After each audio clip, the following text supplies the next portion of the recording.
Are we going to have a good race today? Yes, sir!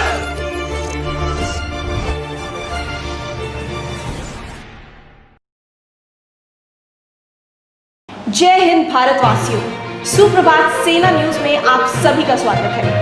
आज की top headlines हैं। रूस 2 से 3 महीने के भीतर करेगा भारत को रक्षा सामान की सप्लाई।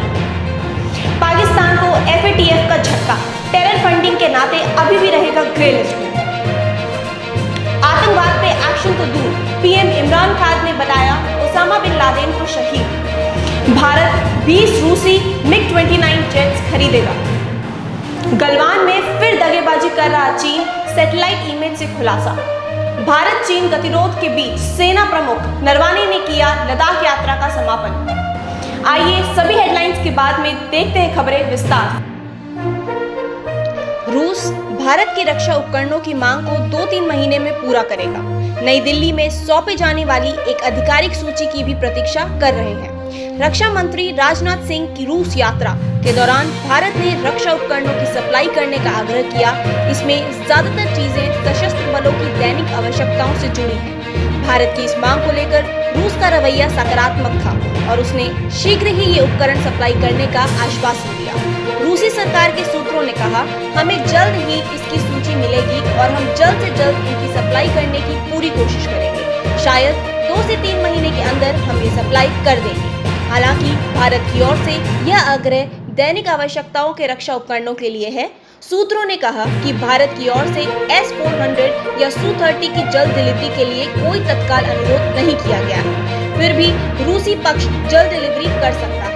सूत्रों ने आगे बताया कि इस तरह की परीक्षणिक प्रणाली के लिए हम इसे इतनी जल्दी हो सके बना रहे हैं क्योंकि भारत के रक्षा मंत्रालय ने हमें फिर से जल्दी सप्लाई करने का अनुरोध किया है। यात्रा के दौरान रक्षा मंत्री राजनाथ सिंह ने रूसी डिप्टी PM यूरी बोरिसोव से मुलाकात की।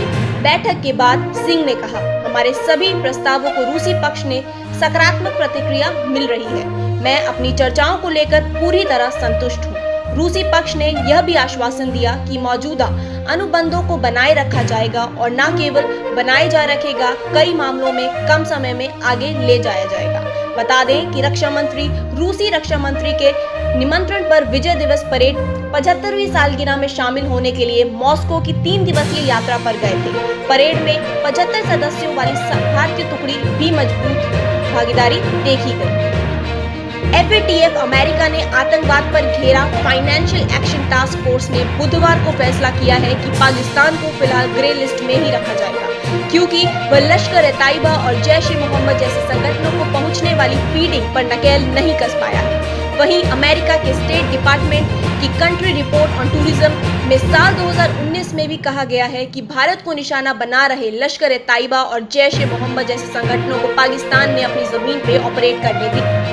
पाकिस्तान के प्रधानमंत्री इमरान खान ने देश की संसद में एक विवादित बयान दिया।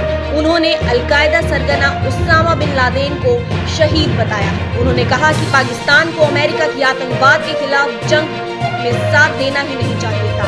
आतंकवाद के खात्मे को लेकर पाकिस्तान का क्या रुख है, प्रधानमंत्री इमरान खान के देश की संसद के दिए बयान से साफ हो रहा है। दुनिया भर में खूंखार आतंकी हमलों को अंजाम देने वाला अल-कायदा सरगना ओसामा बिन लादेन को खान ने शहीद करार दिया। खान ने यह बयान ऐसे वक्त में दिया जब पहले ही अंतर्राष्ट्रीय मंच पर आतंकवाद के खिलाफ कई कदम न उठाने और आतंकी संगठनों को पनाह देने का आरोप उस पर लग रहा है। भारतीय सेना प्रमुख जनरल MM नरवणे ने किसी भी घटना को पूरी करने के लिए सभी रणनीतिक गणना किए जाने के बाद को लद्दाख की अपनी यात्रा का समापन किया क्योंकि भारत चीन गतिरोध की स्थिति ने पूर्वी लद्दाख में सीमाओं पर स्थित नाजुक और तरल बना है। वास्तव में पूर्वी लद्दाख में भारतीय और चीनी सैनिकों के बीच जारी गतिरोध के कारण उत्पन्न होने वाली किसी भी स्थिति का मुकाबला करने के लिए जमीन पर स्थिति और ड्राइंग रणनीतियों का आकलन करने के बाद सेना प्रमुख ने LAC पर भारतीय स्थिति बनाए रखने के लिए एक रोड मैप तैयार किया और यह भी सुनिश्चित किया कि सैन्य शब्दावली में हाइपर सेंसिटिव हो चुके सेक्टर में कोई हिंसक झड़प और हाथाहाथ न हो। 15 जून की गलवान वैली की झड़पों के बाद स्थिति बिगड़ गई थी जिसमें भारत के 20 सैनिकों को खो दिया जबकि चीनी युद्ध के हाथाहाथों के बारे में अभी भी चुप है। जब आर्मी चीफ MM नरवणे ने पदभार संभाला था, यह पहली बार एक महत्वपूर्ण यात्रा थी। इस स्थिति पर चीन की आक्रामक चकमक की पहली समीक्षा की गई, जहां सटीक गतिरोध था और इस क्षेत्र में इसके रणनीतिक प्रभाव थे। इन फेस ऑफ को अंतर्राष्ट्रीय समुदाय द्वारा गंभीर के रूप में मापा गया है और डी एस्केलेशन की काल चरम पर है। जनरल नरवणे जो बुधवार को अपनी 2 दिवसीय यात्रा का समापन करने वाले थे, उन्होंने डैसपोंग, पैंगोंग त्सो और गैलवान नदी के पानी के मोड़ में चीनी सैनिकों द्वारा ताजा घुसपैठ की खबरों की स्थिति की समीक्षा के लिए 1 दिन और बढ़ा दिया।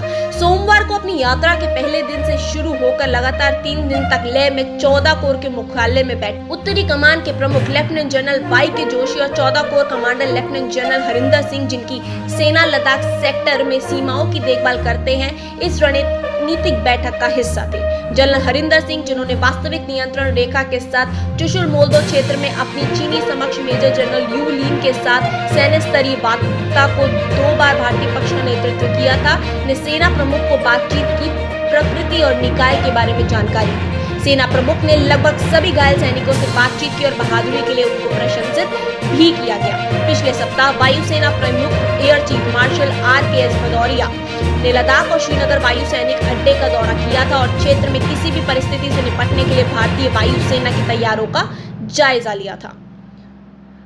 भारतीय सेना रूसी प्रौद्योगिकी का बहुत उपयोग करता है, एक ऐसा तथ्य जो बदलने की संभावना नहीं लेता है।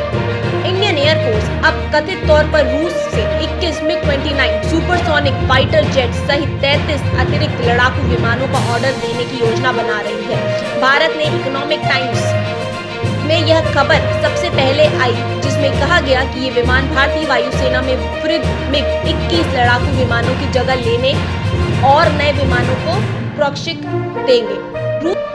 भारत और चीन सेना के बीच तनाव खत्म करने को लेकर बातचीत के दौरान भी ड्रैगन दोहरी चाल चल रहा है। चीन ईस्टर्न लद्दाख के गलवान घाटी में नए कैंप का निर्माण कर रहा है।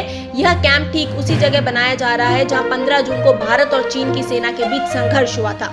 चीन एक तरफ तो सीमा पर गतिरोध दूर करने के लिए भारत से कूटनीतिक और सैन्य बातचीत कर रहा है और दूसरी तरफ उसके पूर्वी लद्दाख में पैंगोंग त्सो, गलवान घाटी और कई दूसरे स्थानों पर सेना की तैनाती बढ़ा रहा है। सूत्रों के मुताबिक चीन ने गलवान घाटी में भी अपने सैनिकों की संख्या में अच्छी खासी बढ़ोतरी करी है। सैटेलाइट तस्वीरों से खुलासा हुआ है कि इस जगह में लेकर 15 जून को भारतीय और चीनी सैनिकों में खूनी संघर्ष हुआ था, वहां अब बड़ी संख्या में चीनी कैंप लगाए जा रहे हैं। आज का बुलेटिन यही समाप्त होता है। जय हिंद। अगर आपने डिफेंस इंडिया न्यूज चैनल को सब्सक्राइब नहीं किया है तो अभी सब्सक्राइब करें, बेल आइकन दबाएं ताकि हमारे नोटिफिकेशंस आपके पास में सबसे पहले पहुंचे। धन्यवाद।